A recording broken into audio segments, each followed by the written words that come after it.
I wanted to talk about this program that just fascinates me for making music. It's called Reason.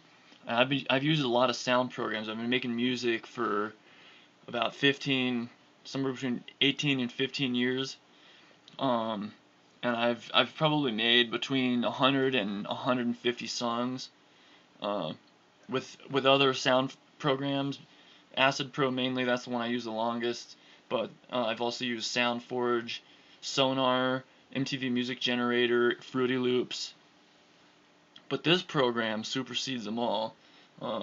It allows the user complete freedom in sound ability. Like in Acid Pro or in MTV Music Generator, you use loops that come with the program, and then there's like a few effects you can change them, and you can like change the notes that they are, but that's about it.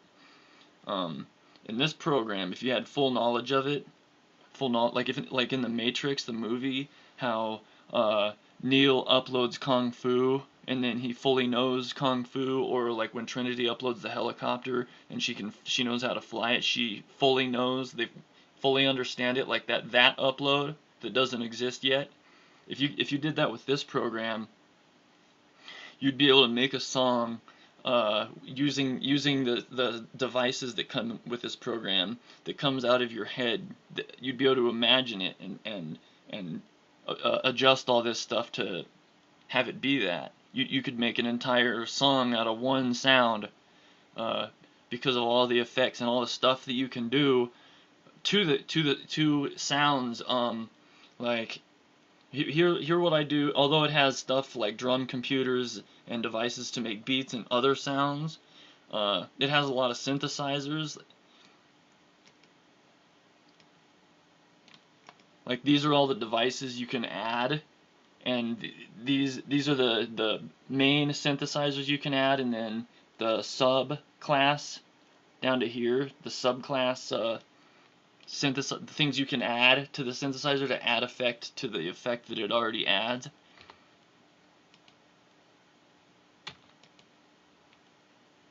Come on, damn it. What the fuck?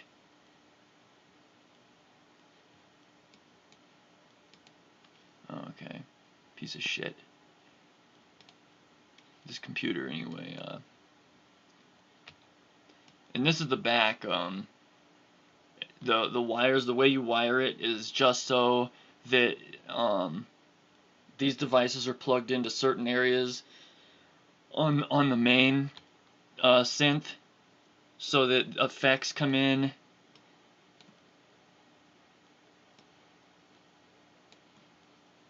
Why is this thing lagging? God damn it! It's not the program; it's the computer. It's at a certain time, and these are the effects here. And then this bar plays, and it plays it in real time. And I use a keyboard. There's certain things that come with the program. These devices, you can also, if you have a real keyboard or if you have a real synthesizer, like in three-dimensional, like I don't bother with that stuff because they cost more money and they take up space. So I just use the stuff in the computer. It's just as good, in my opinion. And I assigned the keys on my keyboard to these keys. Like E does.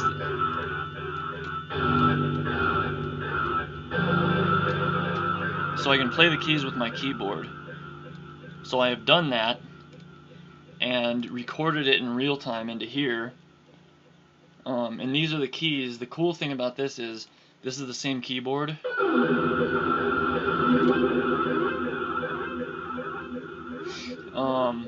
So these are the notes too. It goes over the notes, and if it's too long, I can shorten the note, or I can move the value of it, or add more notes. I can not even bother with that keyboard and add more notes in here. But I didn't. That's, I can do that too. But this is recorded real-time keyboard. And this is what this sounds like. I have 3 sections I wanted to show and explain. This one I've done the explaining, so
You notice how there's these rounded sounds that the effect down here changing. So even though the notes are the same, they have that rounded weird sound.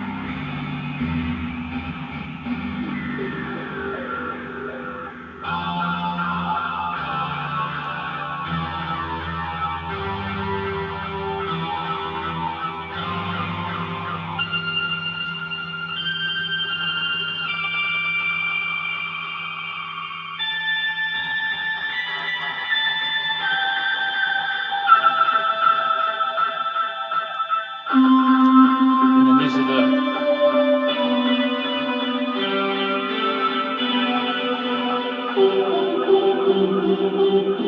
anything with a green box around it.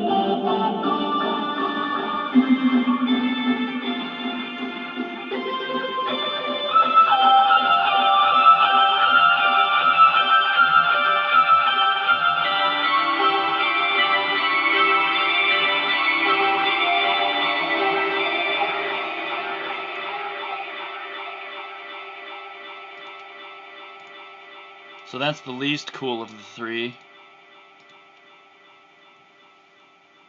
I was doing them in order. This is the second coolest one, I think. This one, I did more with it. There's more effects. This is it right here. This is the matrix pattern sequencer down here, which means this is another keyboard right here. So this is the keyboard on the side right here. So these are the keys. It's not real time. You click and you put these in here, and you can tie the notes together if you want, or leave them solid and adjust their volumes and stuff. It has a curve effect bender to it. So it in itself, this is the speed of it, and so I have it on the slowest because I have it on 120 BPM already. It's a really cool device. So I use this.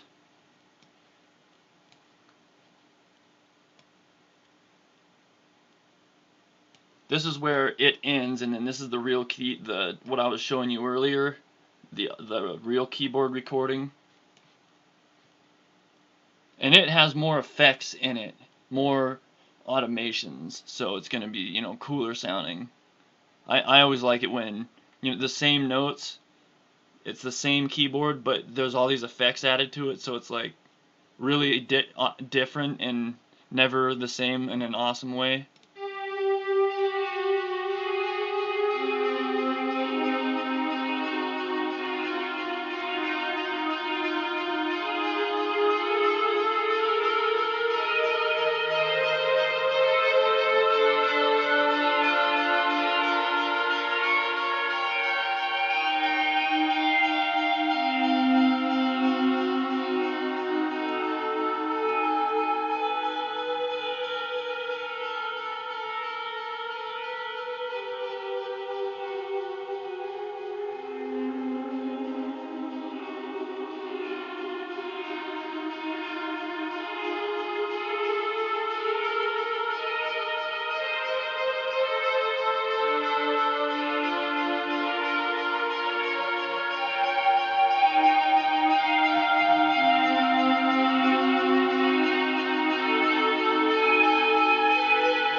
Obviously, my theme here is like a sad, dreary, like empty sounding, barren world, um, with like an awesome, like machine alienated sound effect added to it.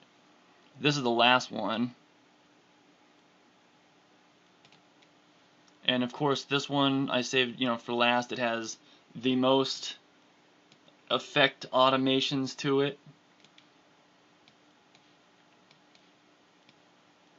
And it's basic notes, it's basic real keyboard time notes, but it's the most awesome sounding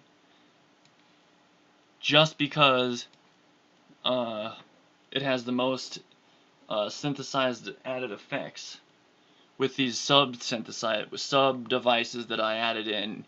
Each green boxed area is how the sound is affected as time goes by. Hey, Greg. Hey. Caught you in the middle of your...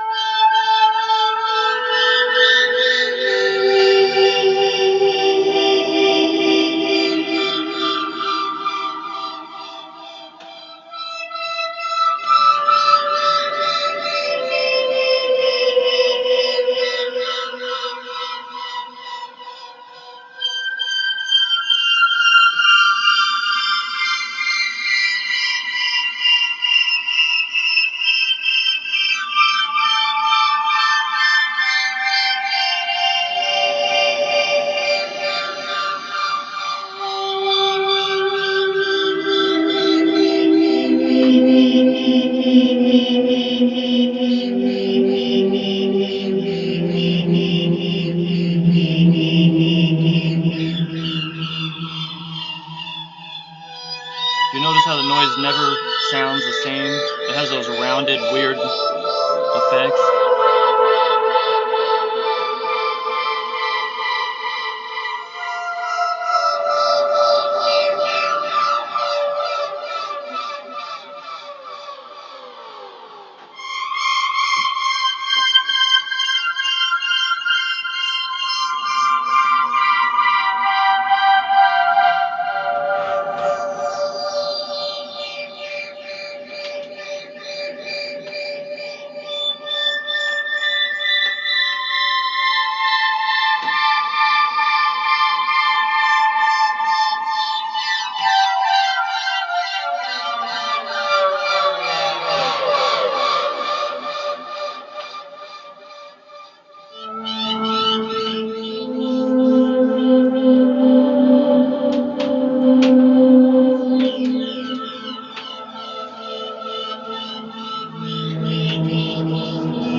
heading out?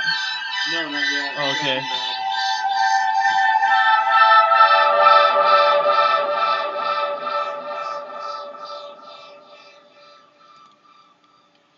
Now, if you'll notice, it's just basic mono notes that don't really have any coolness at all by themselves, but I ran it through an echo filter. I added certain effects at the ends of notes. That's why they had that really weird really electronic synth noise to them, like a rounded metallic machine noise that you just couldn't hear anywhere else in the universe but Earth probably. And in a rare time, only in the last 20 years has man had stuff like synthesizers. Synthesizers are a very revolutionary, like modern, really awesome thing, the effect adder to music, any other kind of music. And what Pink Floyd did, they were the ones that really caught my attention. Pink Floyd, the stuff that they did with the synthesizers in their music, like for example, when the Animals, Sheep, like track 4, how they had their voice, like 10 times in the different times in the song they had their voice, the regular man voice, slowly, like he's like holding a note, and slowly this synthesizer effect starts changing the sound of his voice, and you can't really tell. It sounds like he's half man, half machine. Stuff like that, and you don't really hear too many people, too many bands do really spacey, awesome stuff with synthesizers, but you can. There's a huge area of synth music that hasn't been covered yet by a lot of bands that use synthesizers. Most bands usually just do guitar, drums, but some bands have a keyboarder in it, and that keyboard sometimes has a synthesizer, which really, in my opinion, always adds a great effect to just a deeper, longer pit to the bottom of the sound of music. It really drops the doors on what you can do into an infinite degree. Like this one had the most complex tack board setup, which is you can cross wire the effects to each other at certain times. That's why when the notes ended, when it got quiet, when there was nothing but like echoing note, you could hear the note changing. You could hear it like rounding into like that machine sound. And that's what Pink Floyd did with a lot of their stuff. I haven't really heard anyone else do such fantastic effects as them. I think they were way ahead of their time. The synthesizer is something that it doesn't seem like a lot of music artists really understand the complexity, what can be done to music with them. And there are various other examples I could say about what Pink in songs exactly, other than that one song in Animals. I'm running out of time though. There's also in Keep Talking in the middle, what they do with the combination of the synthesizer and the guitar, the middle part of the song, Keep Talking, track 9 from the Division Bell. The middle 2 minutes and Time from Dark Side of the Moon, what they did. In the middle of the song, when he says, right after he says, and then one day you come to find, one day 10 years have got behind you, no one told you when to run, you missed the starting gun, and then that next 2 minutes, what they do, that's the same combination guitar synthesizer effect that really makes music really awesome that you just don't hear people do. And that's what I try to do. I don't play the guitar. I don't have like a band, but the keyboard synthesizer stuff is like the kind of music that I like to add. And that's what I have gone into review here with the amazingness of this program versus others, and the amazingness of synthesizers. And this is just one synthesizer that I use. This is a completely different main synthesizer. It's my second favorite one, and it adds completely different effect. It's inside of a what's called a combinator. Like if I was just a that way, if I click in here and I create another device, the subtractor. Now this is even a different synthesizer, completely different than those other two. Analog. You can make this. This is like to make like the stuff that you hear those Asians in NES music, the original Nintendo game music. It has that analog 8-bit sound to it. And really, honestly, I think that techno and electronic music actually originated from video games that were made for the Americans in Japan, like when the NES. You got anyone remember when the NES hit the United States? It was big everywhere. Like everyone had one. Everyone was like into the NES games, and some of the games had really awesome music. Well, that music carried over into the white American culture and caused them to get into stuff that, like synthesizers and stuff the Asians did over in Japan, like with this kind of equipment to make like NES to make like 8-bit music, and then you can, if you, in case you don't like exactly what it does, it has these yeah, these are the main devices. There's all different synthesizers, and then there's the these are the effect devices you can add to the synthesizers, like a delay line, feedback, distortion, um, phaser, chorus, flanger, which are all completely different effects, which all I like very much. So yeah, it's just really cool. This program's just incredible. It's so much fun to use if you like making music or with sound programs.